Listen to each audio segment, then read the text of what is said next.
नमस्कार बच्चों, मेरा नाम डॉक्टर रेखा है। आज मैं जो वीडियो आपके सामने लेकर आई हूँ वो हिंदी शिक्षण से संबंधित है। और हिंदी शिक्षण में जो आज का विषय है मेरा वो है रचना शिक्षण। अब अगर हम रचना शिक्षण की बात करते हैं तो रचना शिक्षण आप छोटी कक्षाओं से ही करना शुरू कर देते हैं। छोटी कक्षाओं से कैसे शुरू कर देते हैं? जैसे अगर हम रचना शिक्षण की बात करें तो देखिए, जैसे एक अध्यापक है, अध्यापक के द्वारा आपको कहा जाता है कि आपको एक पिक्चर या एक तस्वीर बना दी जाती है बोर्ड के ऊपर और उसको कहा जाता है कि आप इसके बारे में कुछ लिखिए। चाहे एक मेज बना दी जाती है या एक कुर्सी बना दी जाती है या फिर एक सेब बना दिया जाता है, अलग अलग आकृतियां बना दी जाती हैं एक अध्यापक के द्वारा और उसके बाद आपको कहा जाता है कि आप इसके बारे में लिखिए। तो इसको कहते हैं रचना शिक्षण की अपने विचारों की अभिव्यक्ति, किसी भी विषय पर अपने विचारों की कलात्मक रूप में और सुव्यवस्थित रूप में और क्रमबद्ध रूप में अपने विचारों की अभिव्यक्ति जो है वो क्या कहलाती है? रचना शिक्षण।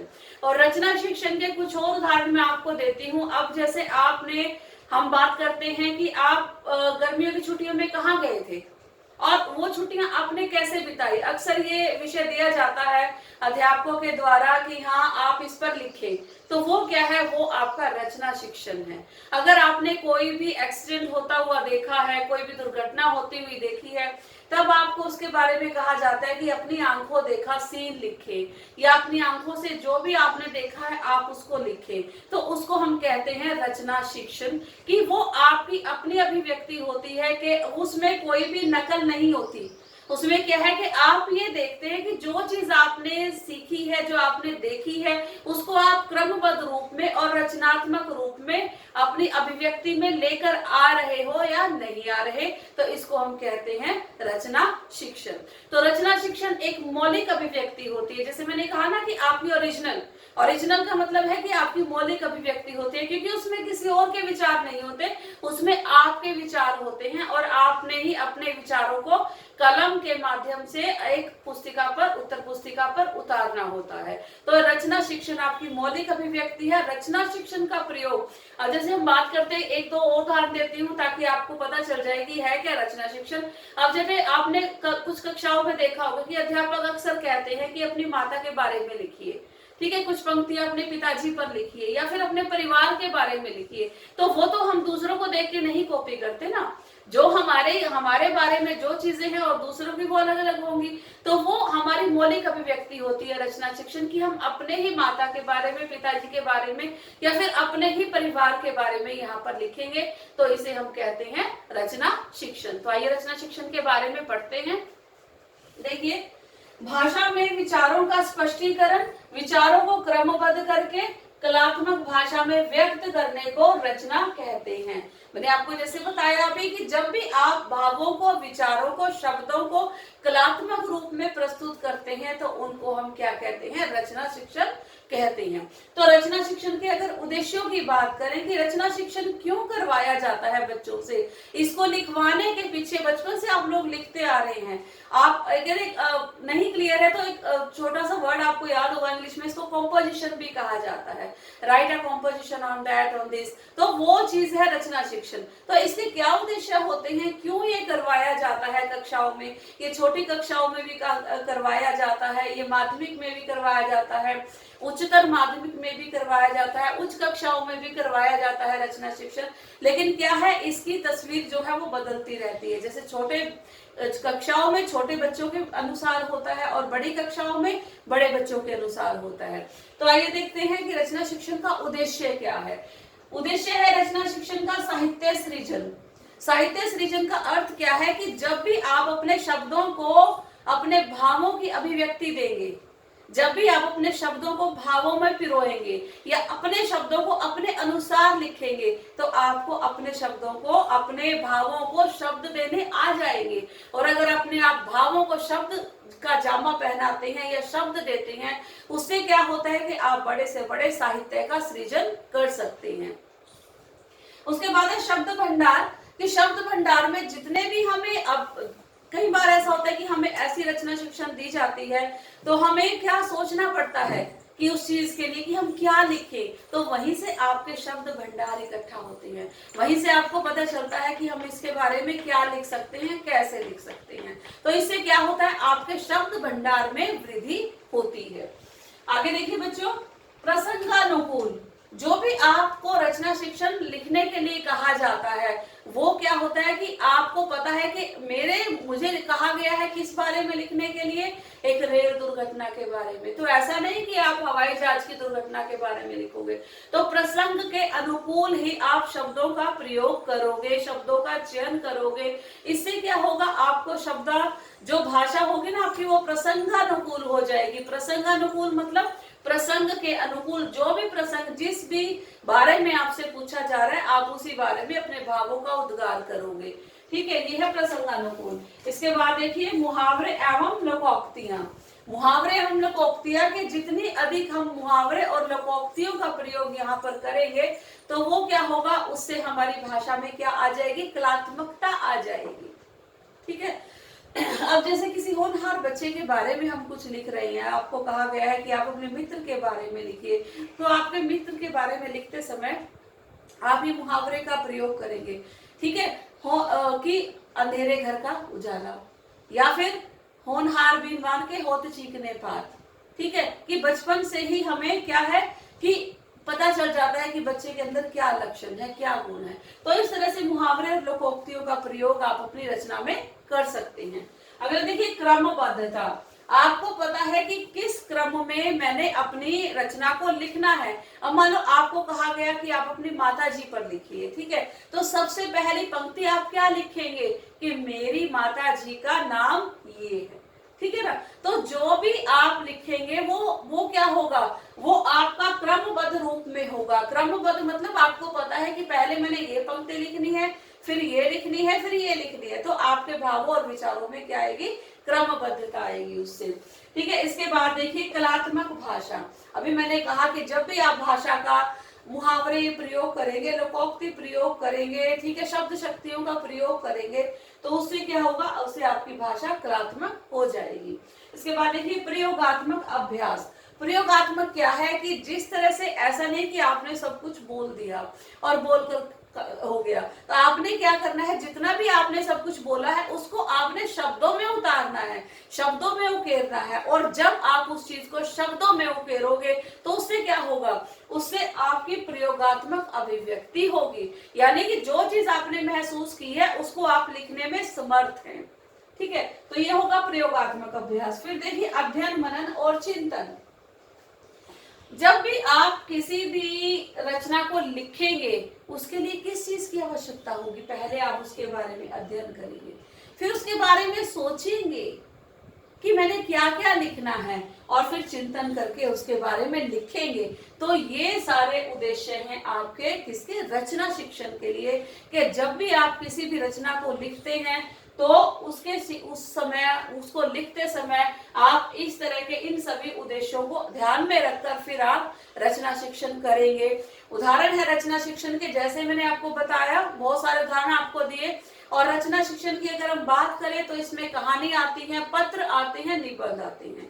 किसी भी प्रकार की आप कहानी लिखते हैं वो रचना शिक्षण में आती है, निबंध लिखते हैं वो रचना शिक्षण में आते हैं, और पत्रों को लिखते हैं वो भी रचना शिक्षण में ही आती हैं। ठीक है स्टूडेंट्स, आगे देखिए कि रचना शिक्षण की विधियां कौन कौन सी हैं।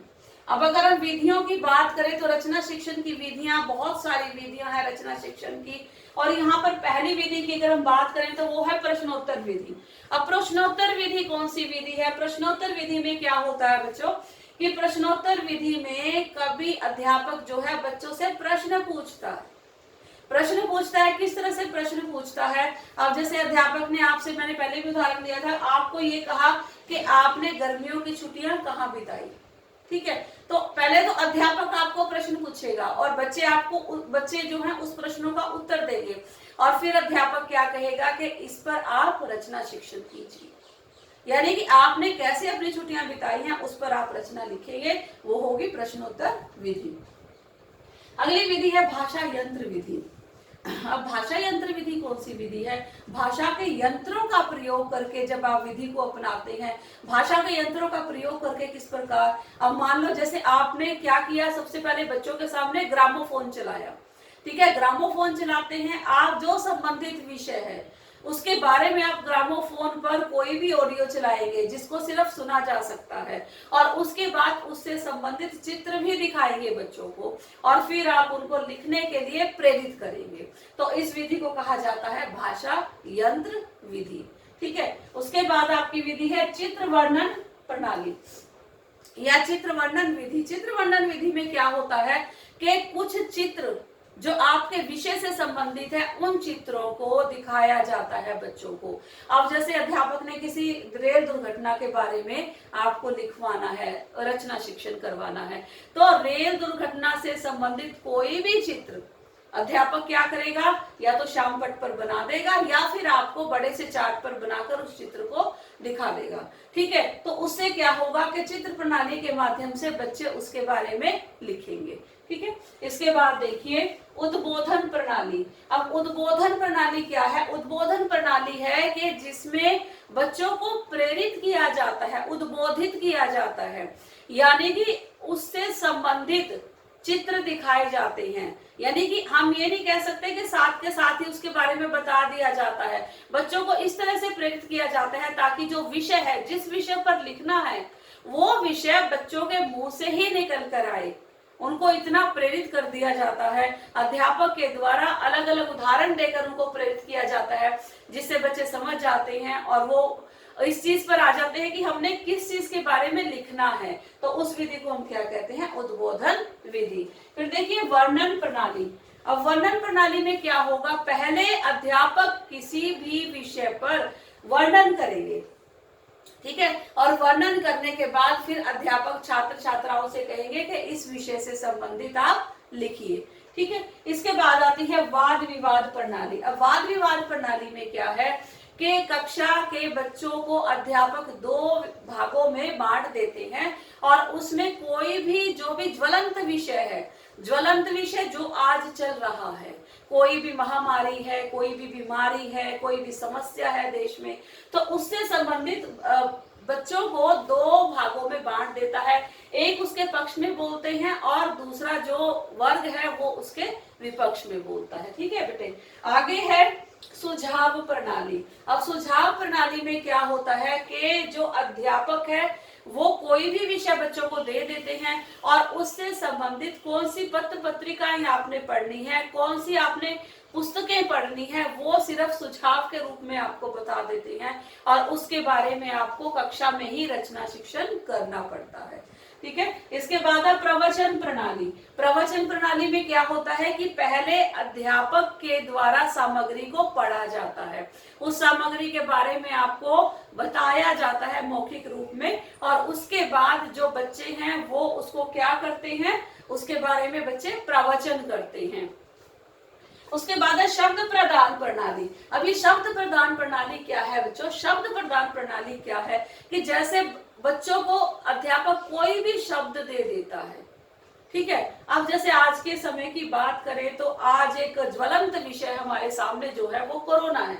अब मान लो अध्यापक ने एक शब्द दिया बच्चों को, कोरोना, ठीक है, तो बच्चे जितना उसके बारे में जानते हैं वो सारे के सारे अपने भावों और विचारों की अभिव्यक्ति वहां पर कर देंगे, ठीक है बच्चों। इसके बाद है रूपरेखा प्रणाली। अब रूपरेखा प्रणाली में क्या होता है कि अध्यापक के द्वारा किसी भी चीज की रूपरेखा बना दी जाती है। अब जैसे अध्यापक ने क्या लिखवाना है, दीपावली पर निबंध लिखवाना है, अध्यापक क्या करते हैं, पहले लिखेंगे, बीच बीच की लाइंस वहां पर लिख देंगे डॉट लगाकर, उसमें क्या करेंगे कि जैसे श्री रामचंद्र 14 वर्ष का डैश डैश डैश काट कर घर वापस, ठीक है। उसके बाद जगह छोड़ देंगे, उससे बच्चों को क्या मिल जाएगी, रूपरेखा मिल जाएगी कि हमें किस विषय पर रचना शिक्षण करना है, ठीक है। उसके बाद है मार्गदर्शन प्रणाली। अभी मार्गदर्शन प्रणाली में क्या होता है, मार्गदर्शन प्रणाली में अध्यापक सिर्फ बच्चों का मार्गदर्शन करते हैं, ठीक है। उनको सिर्फ एक विषय दिया जाता है, उस विषय से संबंधित उनको पुस्तकें बता दी जाती हैं, उनको पत्र पत्रिकाएं बता दी जाती हैं कि यहाँ से आप इस विषय को ले सकते हैं। ठीक है, तो उस विषय के बारे में फिर इनमें मार्गदर्शन प्रणाली में क्या होता है कि बच्चे अपने घर से ही उस रचना शिक्षण के की जो है वो पूर्ति करके आते हैं, उस रचना शिक्षण को लिख कर आते हैं। ठीक है, फिर है खेल प्रणाली। अब खेल प्रणाली में क्या होता है कि खेल प्रणाली में बच्चों को खेल खेल में सिखाया जाता है। ये मॉन्टेसरी और किंडरगार्टन मेथड पर भी आधारित है। अब देखिए उसमें क्या होता है कि जैसे बच्चों को, छोटे छोटे बच्चों के लिए प्रणाली जो है वो बहुत अच्छी होती है। ठीक है, अब छोटे बच्चों को क्या है कि जैसे एक पेड़ है, पेड़ के कुछ हिस्सों को अलग अलग करके एक बड़ी सी बकेट ले ली, उसमें बहुत सारी चीजें ऐसी हैं जिनको जोड़ा और तोड़ा जा सकता है। ठीक है, उसमें क्या है कि बच्चों को उसमें से पेड़ के हिस्सों को उठाने के लिए कहा जाएगा। ठीक है, अब बच्चे क्या करेंगे, पेड़ के हिस्सों को उठा के उनको जोड़ेंगे। ठीक है, जोड़कर फिर तोड़ेंगे और जोड़ने के बाद बच्चे को कहा जाएगा कि हाँ आपने ये क्या बना जो आपने बनाया। तो बच्चे बताएंगे कि हाँ ये पेड़ बना है। तो उसके बारे में बच्चों को जितना आप जानते हैं उसके बारे में उनको लिखने के लिए प्रेरित किया जाएगा, प्रोत्साहित किया जाएगा। उसके बाद है समीक्षा प्रणाली। अब समीक्षा प्रणाली जैसे मैंने कहा आपको, खेल प्रणाली ये छोटी कक्षाओं के बच्चों के लिए उपयुक्त है, लेकिन जो समीक्षा प्रणाली है ये बड़ी कक्षाओं के लिए उपयुक्त प्रणाली है। आप जैसे किसी भी रचना में हम क्या बात करते हैं कि लेखक ने या कवि ने कौन सी भाषा का प्रयोग किया है, कौन से मुहावरों का प्रयोग किया है। ठीक है, भाषा किस प्रकार की है, लोकोक्तियां कैसे उसने प्रयोग की हैं, प्रसंगानुकूल है या नहीं है। तो उसके बारे में सारी समीक्षा जो है वो बच्चों के द्वारा करवाई जाती है और ये जो विधि है वो उच्चतर कक्षाओं के लिए बहुत अच्छी विधि मानी जाती है। तो बच्चों ये थे, अब मैंने आपको बताया कि उद्देश्य और विधियां। तो हम आगे चलते हैं अभी। इसके बाद रचना शिक्षण के गुण।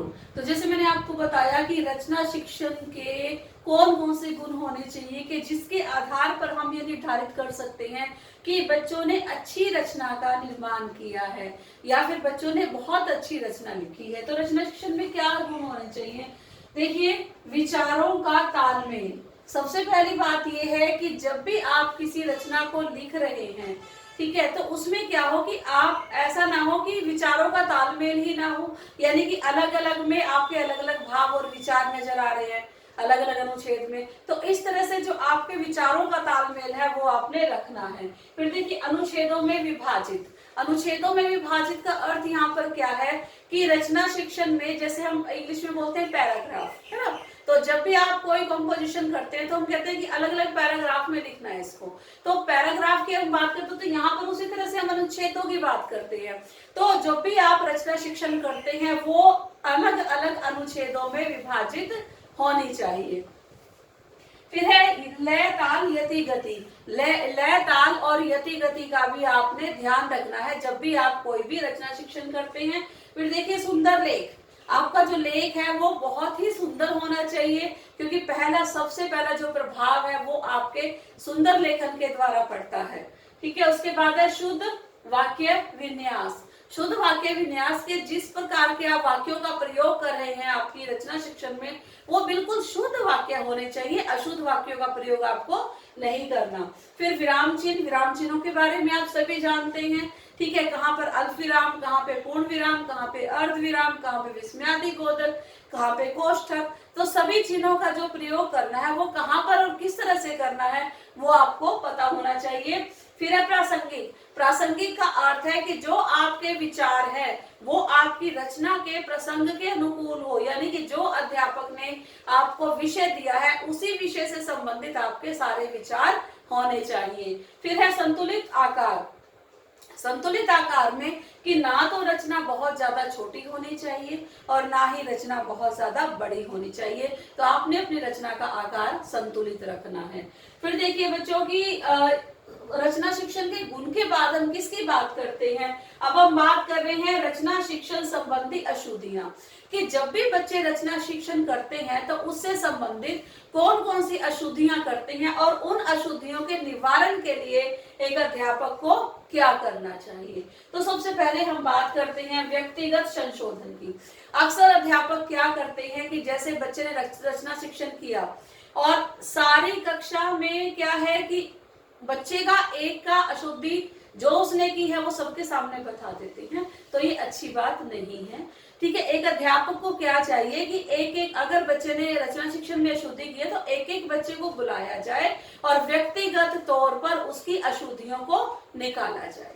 और सामान्यतः अगर वही अशुद्धि सारे बच्चे कर रहे हैं एक अशुद्धि को, तो इसका मतलब है कि अध्यापक को ये देखने की जरूरत है कि मैंने जो पढ़ाया उसमें कहाँ कमी है, और उन अशुद्धियों का निवारण के लिए उसको शामपट का प्रयोग करना चाहिए। शामपट का प्रयोग जैसे मैंने आपको बताया कि सामान्यतः जब भी एक बच्चों के जो उनका निवारण है, निवारण का मतलब क्या है कि अशुद्धि संशोधन जो उनका करना है, जो उन्होंने गलतियां की है उनका निवारण करना है, तो शामपट का प्रयोग करना चाहिए अध्यापक को, क्योंकि उससे क्या होगा कि सारी कक्षा लाभान्वित होगी। यानी कि जितने भी छात्र आपके सामने बैठे हैं वो सारे छात्र उससे लाभान्वित होंगे, क्योंकि लगभग कई बार ऐसा होता है कि बच्चे लगभग एक जैसी गलतियां करते हैं कक्षा में, तो वो जो गलती है, वो जो त्रुटियां हैं, सारी त्रुटियां जो है वो इस तरह से ठीक हो सकती हैं। फिर है अशुद्धियों का निवारण, कि जो भी अशुद्धियां हैं बच्चों के लिखने में, सामान्यतः तौर पर जो बच्चे अशुद्धियां करते हैं उन अशुद्धियों का निवारण एक अध्यापक को करना चाहिए। फिर है मानसिक स्तर के अनुकूल। हाँ जी, इसमें क्या आएगा कि मानसिक स्तर के अनुकूल किस तरह से, कि कई बार क्या है कि बच्चे बहुत ज्यादा, हम कह सकते हैं, संवेदनशील होते हैं, बहुत सोचते हैं। कई बार एक अध्यापक क्या करता है, मान लो बच्चे की रचना शिक्षण में अशुद्धियां हैं, अध्यापक क्या करता है कि पूरे के पूरे जो पेज पर बड़ा सा क्रॉस लगा देता है, तो ये अच्छी बात नहीं है। आपको क्या करना चाहिए कि बच्चे के मानसिक स्तर के अनुकूल ही उसकी अशुद्धियों में परिवर्तन करना चाहिए, उनकी अशुद्धियों को शुद्धि में बदलना चाहिए। किस तरह से, कि जैसे बच्चे ने बहुत ज्यादा अशुद्धि की है तो पहले अध्यापक क्या करता है, प्रथम चरण में उसकी थोड़ी थोड़ी अशुद्धियों को निकाले, ना कि सारा ही उसका गलत कर दे। ठीक है, तो थोड़ी थोड़ी अशुद्धियों को निकाले, ये नहीं कि सारी अशुद्धियां एक ही बार में निकाले, तो इससे क्या होगा, बच्चा प्रेरित होगा और अगली बार वो अशुद्धियों को कम करेगा। ठीक है, उसके बाद है एक अनुच्छेद एक भाव। देखिए, आप कई बार क्या है कि विरोधाभासी हो जाते हैं। अब एक अनुच्छेद में मेरे भाव बहुत संवेदनशील हैं कि मैं बहुत ही अच्छे भावों का प्रयोग कर रही हूँ, और जब मैंने दूसरा अनुच्छेद यानी कि पैराग्राफ बदला तो क्या हो गया, मेरे भाव भी बदल गए। तो ऐसा नहीं होना चाहिए, एक अनुच्छेद में एक भाव होना चाहिए, और एक भाव में अगर हम एक अनुच्छेद परिवर्तित भी करते हैं तो भी हमारे भावों को विरोधाभासी नहीं होना चाहिए। यानी कि एक अनुच्छेद में कुछ और कह रहे हैं हम उस चीज के बारे में, और दूसरे अनुच्छेद में हम कुछ और कह रहे हैं, तो ऐसा नहीं होना चाहिए। अगला देखिए, असंबंधित सामग्री को वर्जित करना। असंबंधित सामग्री का मतलब क्या है कि जो आपसे विषय के अनुसार पूछा जाए उसी का आपने वहां पर लिखना है, ना कि विषय से हटकर नहीं लिखना, विषय से संबंधित आपने लिखना है। फिर है विशेष चिन्हों का प्रयोग। विशेष चिन्हों का प्रयोग, जैसे किसी भी तरह की अशुद्धियां हैं, ठीक है, अब उच्चारण से संबंधित अशुद्धियां हैं, लिपि से संबंधित अशुद्धियां हैं, ठीक है, तो किसी भी प्रकार की अशुद्धियां हैं तो उनके लिए अलग चिन्हों आप लगा ले अशुद्धि से पहले। अजय लिपि संबंधित अशुद्धियां हैं उनके लिए ल का प्रयोग करें। ठीक है, अब किसी भी प्रकार की अशुद्धियों के लिए अलग अलग चिन्ह आप लगा लें कि इस प्रकार की अशुद्धियों के लिए मैंने इन चिन्हों का प्रयोग करना है। उसके बाद है अशुद्धियों के कारणों की खोज।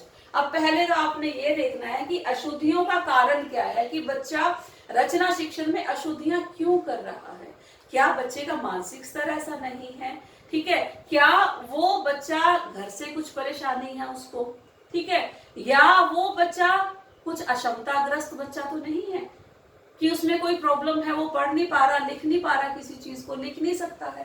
क्या बच्चा इस तरह की किसी बीमारी से ग्रस्त तो नहीं है, क्या वो ग्रह जो क्लेश है उससे ग्रस्त तो नहीं है, ठीक है, क्या उसको अध्यापक जो है उनका, जिसने उनको पहले पढ़ाया है, पिछली कक्षा में पढ़ाया है, क्या वो चीजें उनको बताई गई हैं, जो उनकी उच्चारण संबंधी अशुद्धियां है, जो उनकी लेखन संबंधी अशुद्धियां है, वर्तनी संबंधी अशुद्धियां है, क्या वो निकाली गई हैं। ठीक है, तो उनका आपने पहले कारण जानने की कोशिश करनी है कि बच्चों में जो ये अशुद्धियां बच्चे कर रहे हैं, इन अशुद्धियों का कारण क्या है।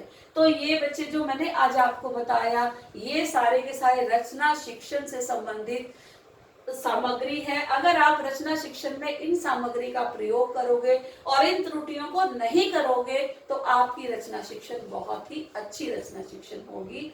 धन्यवाद।